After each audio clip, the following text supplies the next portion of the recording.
Hello and welcome again to Caversham Central.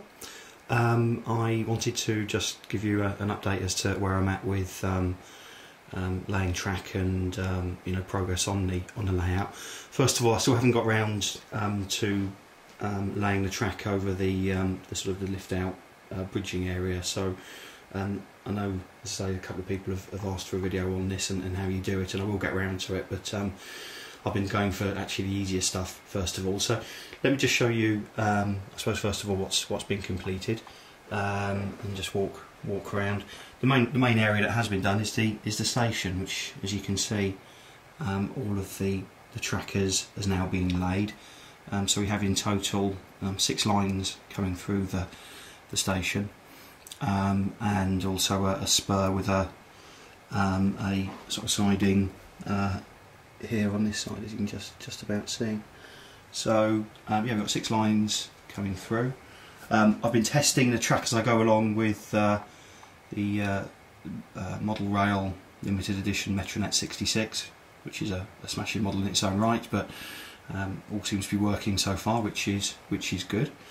The track I'm using is primarily Pico, and with an odd bit of Hornby here and there, but mainly I've tried to go for Pico, and the points that I'm using are the SL88 and I think 87s, which are the long Pico points. They're quite expensive, but on the old Caversham Central I just had the regular Hornby points, and a few of the locos used to struggle, particularly the 66s.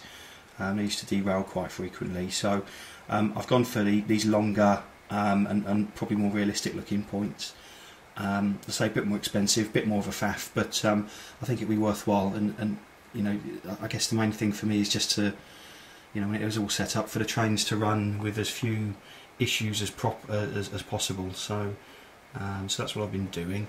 As you can see, the lines then follow round. What I will be doing just around this area here is I'm going to have a town scene, but over the top. So this line here will actually go into a tunnel, whereas these 3 will come round, and it gives me a chance to have some bridges coming over the top and all that kind of old stuff. So that will be really good. And then yeah, as you can see, the lines come around here, and that's just about where I've got up to.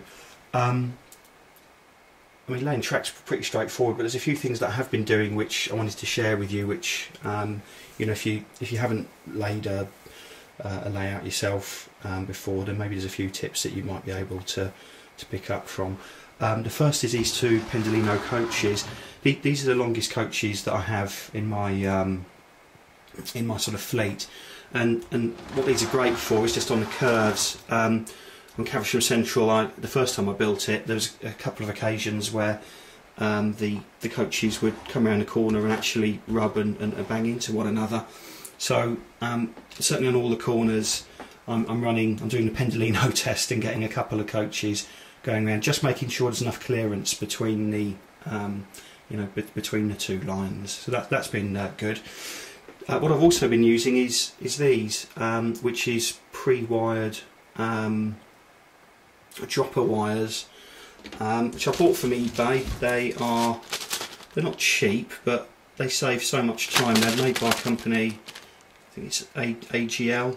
As you can see, 6 or 12 pre-wired rail joiners, SL10, and these are great. They save so much time.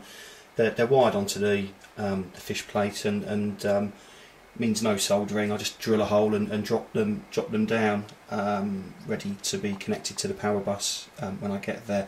And I've been using a lot of these, particularly around the points, just to make sure that there's a good flow of power. The other similar in a similar vein, I bought these off of I think they were off of eBay again, and they're adjustable, so you can pick one up and show you. Hopefully you can see the bottom. They've got grooves for the rails, and then this nut which you can loosen or tighten and move the distance between the 2 rails. So that's really good for keeping a consistent sort of gap where you've got parallel lines running, and that's been really useful. And similarly, I bought some of these track setters.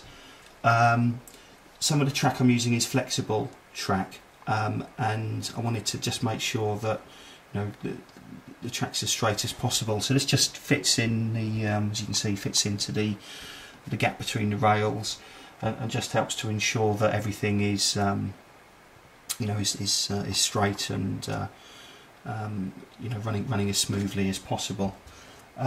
And finally, I invested in a pair of these rail cutters, which are specifically made for cutting rail and make short work of flexible track, so I can cut the track to exactly the length that I'm looking for. So that's everything really. Fair bit of work's been going on. I've been up here usually for an hour or so of an evening over the last couple of weeks, just taking my time to, as I say, to get it all right, and I'm actually pretty happy with how it's looking so far. So that's it for me for this update. As I say, apologies to those of you that are waiting on a video on how to bridge the gap and the lifting section. I will get round to doing that, but for the time being, as I say, I just want to get the rest done really. So thanks for checking in. Feel free to comment and subscribe and all that, and I'll catch up with you guys soon. Cheers.